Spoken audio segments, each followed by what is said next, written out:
Oh, hey. Alright, guys, so this is part 3 of the... Okay. Who was it? I don't know, someone keeps on commenting on my videos, Mr. Something. Forgive me, I can't remember your name.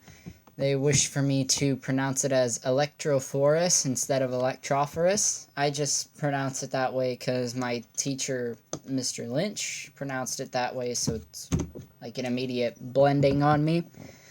So, my Electrophorus, or Electrophorus, for those of you who wish for me to pronounce it that way, did what it was supposed to do, surprisingly, after hours of stress trying to figure out how exactly to put it together. But I wanted to take this video, and somehow I'm given 24 minutes for once for this one.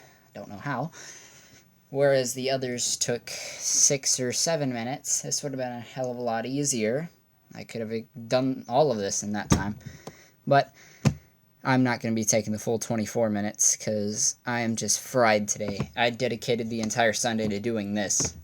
Alright, so without further ado, there were 3 steps that went into the part 2 video of the Electrophorus or Electrophorus. Don't kill me for not pronouncing it your way.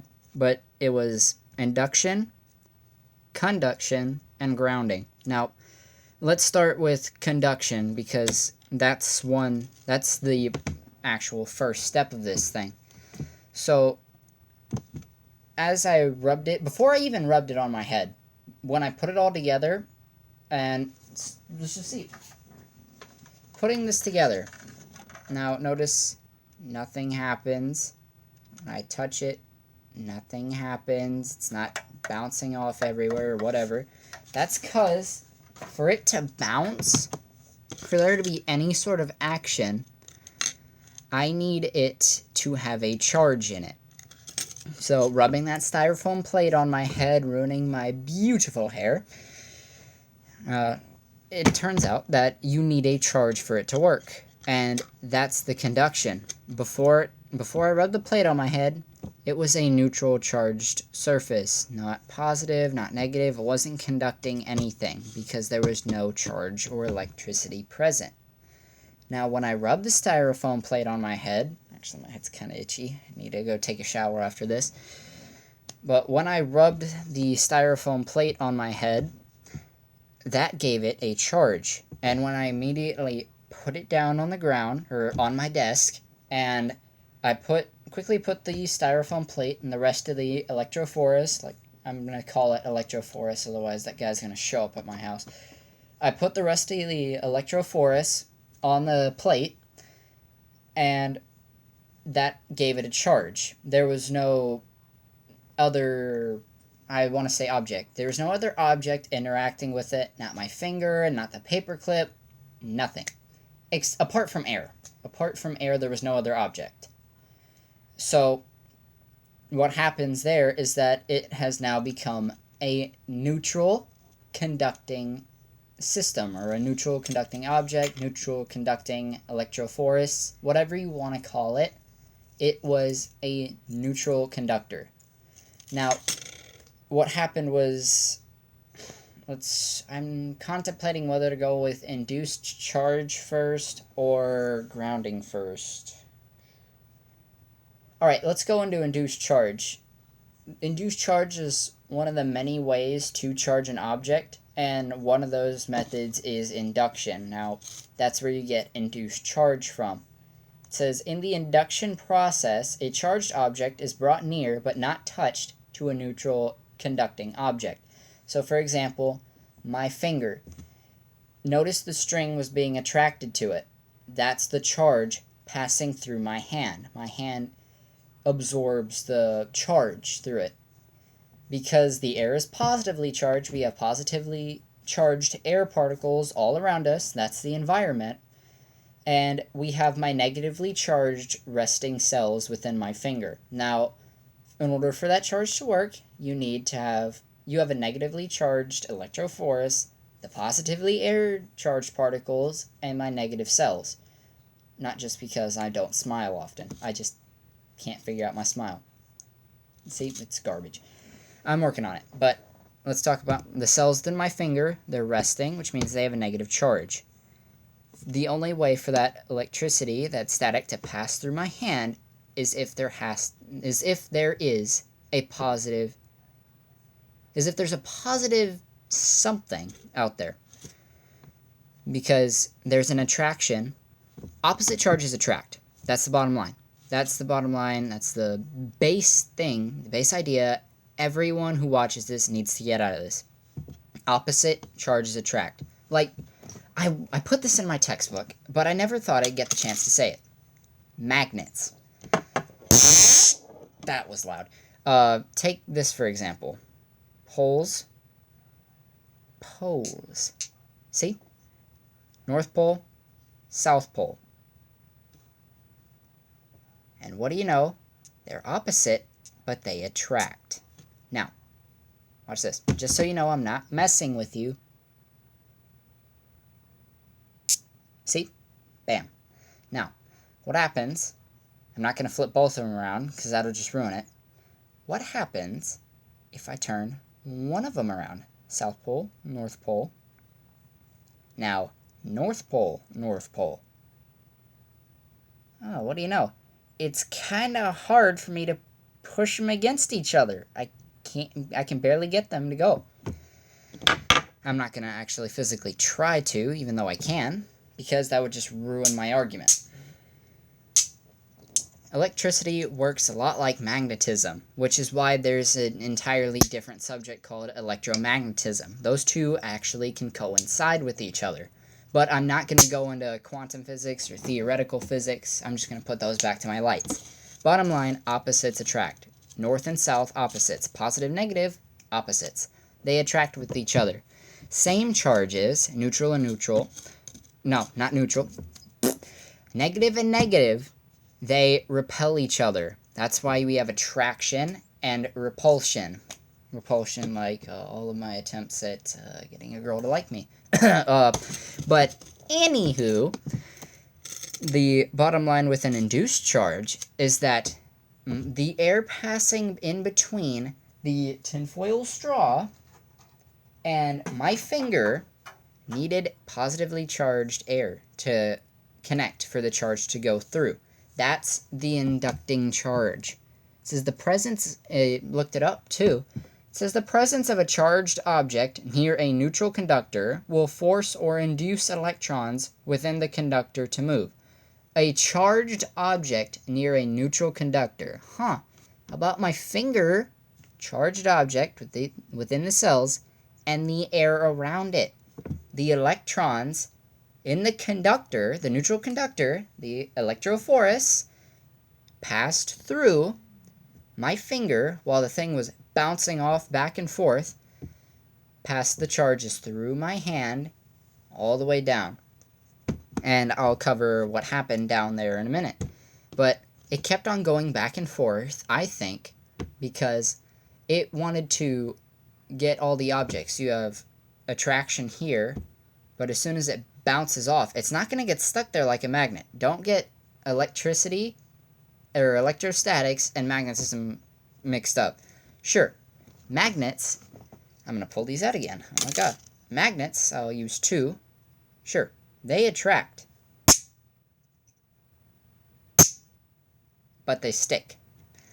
Within this exercise, it reacted as a force. The force from the, let's say the pie plate. I want to say wall because that's all the examples we've been doing. But the pie plate, of course, it bounces off. When it bounces off, it also gets attracted to my finger. So it's carrying those electrons over to my finger and letting the charge go through my hand. That's what's happening in that experiment. That's why it's constantly bouncing off. There's two different attractions, but there has to be a bounce. And that's why it's not infinite. The charges within this electrophorus don't last forever. They're not infinite. Sure, energy can't be created or destroyed. It can be altered, but the bottom line is that it can't be destroyed. It dissipates. The charges move throughout the electrophorus to the straw, to my hand, and to the ground. And speaking of ground, Grounding is the last thing we're going to cover in this, because that's the last step of this experiment. I'm not going to keep the charge. Sure, I could if I could fly, but I can't. I keep on saying flight because it's a direct opposite to what I can do, and grounding wouldn't work if I could fly, or if I was mid-air. That's why you get struck by lightning. I used this term before. I'm not going to use any more examples. I'm just going to cut to the chase. Grounding has to work, because if it didn't, it wouldn't be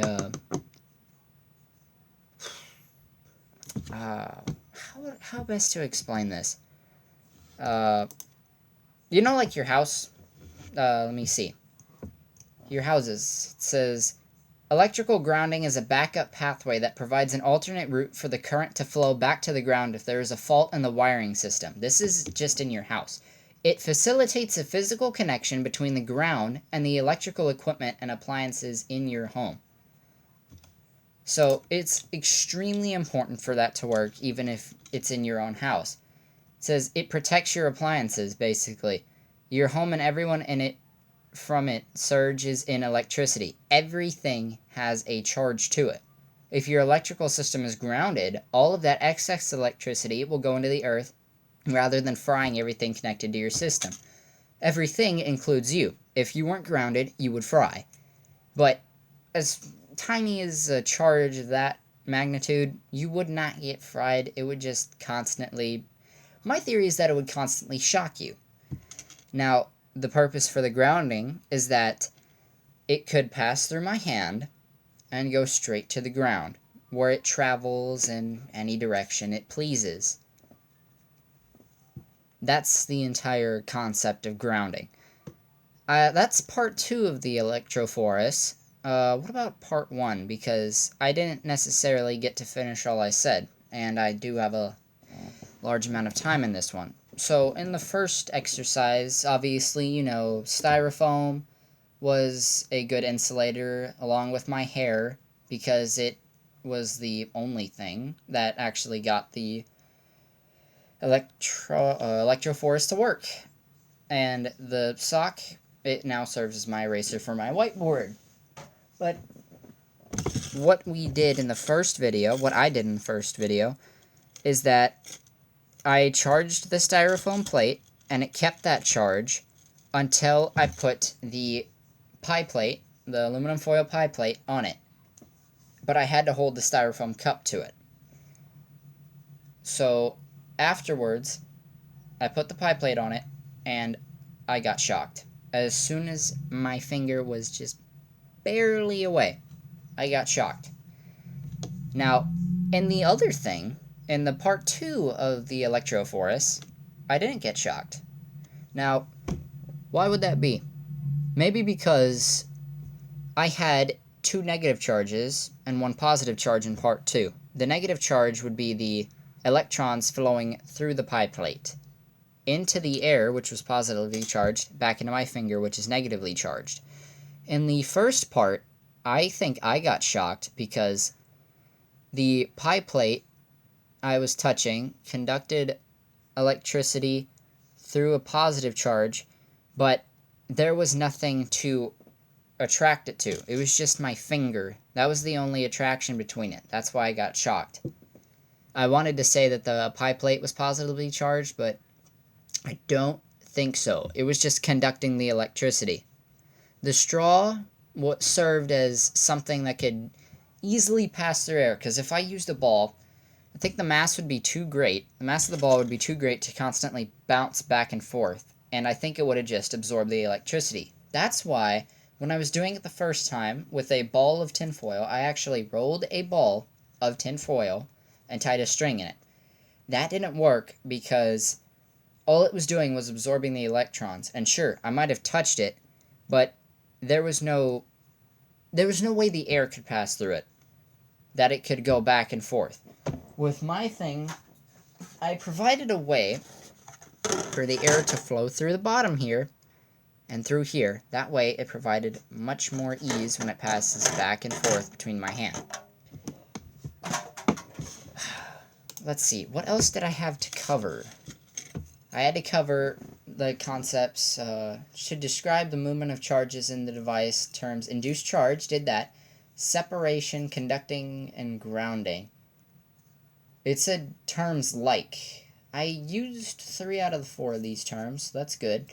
You should be able to identify and demonstrate how you can determine the initial charge on the styrofoam plate. Think about the sticky tape. Do you know the charge on the tape? Tape. I only taped this thing. I mean, tape can have a positive or negative charge, because I didn't exactly take 2 pieces of tape and tie them together. I just took pieces of duct taped my cup, duct taped my cup to the pie plate in order for the maximum amount of electrical flow, charge. I wanted the charges to flow through the styrofoam, back through the pie plate, and back through the styrofoam plate. That way it keeps that charge going over and over and over again. And I wanted that to happen. The reason why I think it served as a positive charge, because electrons are negative. I've sounded like a 5-year-old. Electrons contain a negative charge when you're thinking in the context of atoms. They have to have a negative charge because the protons are positively charged, the neutrons have no charge. They are neutrally charged. So the electrons electrons have a negative charge, bottom line. I needed the tape to have either a positive or negative charge. In this case, I believe I would need to have it as a positive charge. Reason being is because, sure, obviously the pie plate conducts, but I need it to get the electrons first. In order for it to conduct the electrons, I need the electrons to reach the pie plate, which is why the tape has to have a positive charge to get the electrons to attract to it, pass through the pie plate, through conduction, and go through the styrofoam plate, back through the pie plate, back up the tape, back to the styrofoam cup, and back down. It's a constant reworking of this thing.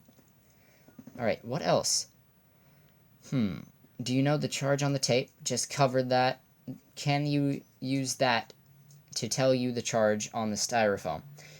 I believe the styrofoam would be negatively charged, because when I was using my hair, let me get the plate, this is better. When I was using my hair and the styrofoam plate, there was an attraction between my hair. Let me look at it this way. See? I'm not grabbing my hair. Styrofoam plate, it's getting the charges through my hair, so I only have a limited time. There has to be positively charged particles in order for this attraction to take place. And the hair is sticking to this. Wonder why it's not falling back down? Because it's going through the plate, down to my hair, down to my head, back up through my hair, back to the plate. Now when I take it off, sure, my hair is almost featherless, lightweight. It's lightweight, but it descends back down. I think the styrofoam has to be negatively charged in order for this entire thing to work between my head and the plate, because the air has positively charged particles in it. So with that, I believe that the charge on the styrofoam plate is negative. What else could I explain here? You should be able to... Okay, I operated the device. I discharged the Electrophorus, whatever you want to call it. I swear if that guy harasses me again in the comments section. It says, this is demonstrated. I sparked it with my finger. Of course you couldn't hear it, unfortunately. I could have added a sound effect, but I'm kind of a noob at YouTube. Okay, I explained those 3 things, induced, conduction, and grounding, because they were found in both the first step and the second step.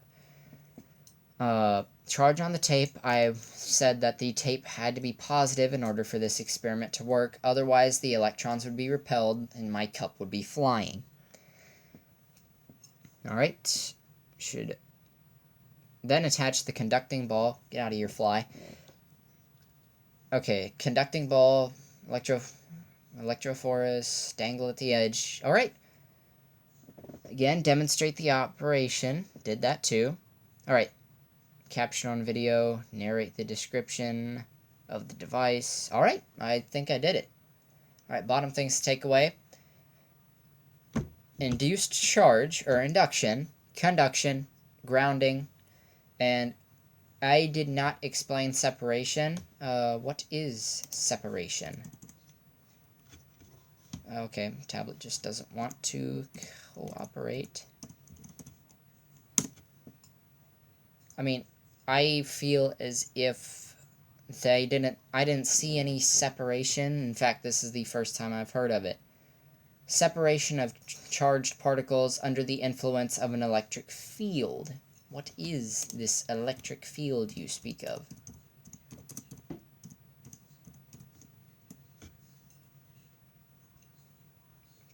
A region around a charged particle or object within a force.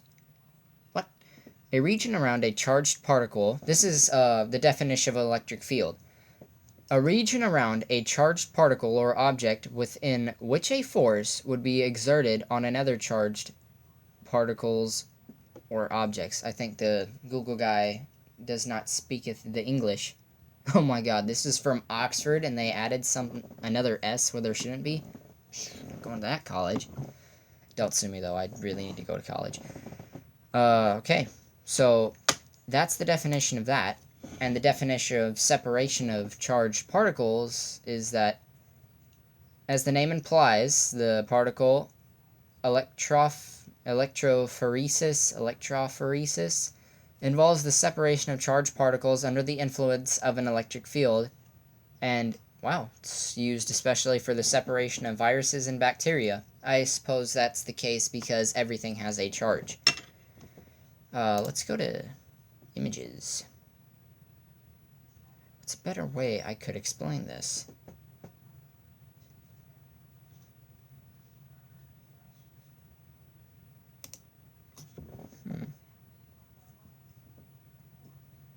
Give me a minute. My school tablet is taking forever to do this. Alright, you know what? I'm going to go back to the definition of electric field and try to explain it, because I think I almost got it. Electric field. Okay, I'm thinking I understood something from that. A region around a charged particle or object within which a force would be exerted on another charged particle or object. That's my correct way of saying it. I think what happened in the second part was that the region around that charged particle, the electron, which is negatively charged, within which a force would be exerted on another charged particle or object. I think the air around it reacted to it, and the air around it also aided in the reaction with my finger, because they had the same charge, and the separation of that particle created a force between the air and the foil ball. That's why it was moving back and forth, because of separation of charged particles. Alright, that's my hypothesis. I pretty got I passed this. Okay. Alright, 24.12. Wow. I used all the time. I am really bad at shutting up. Alright, but I'll improve on it right now. I'm shutting up. Have a great day. Have a great rest of the school year. I'm a little bit bored in quarantine, but hope y'all stay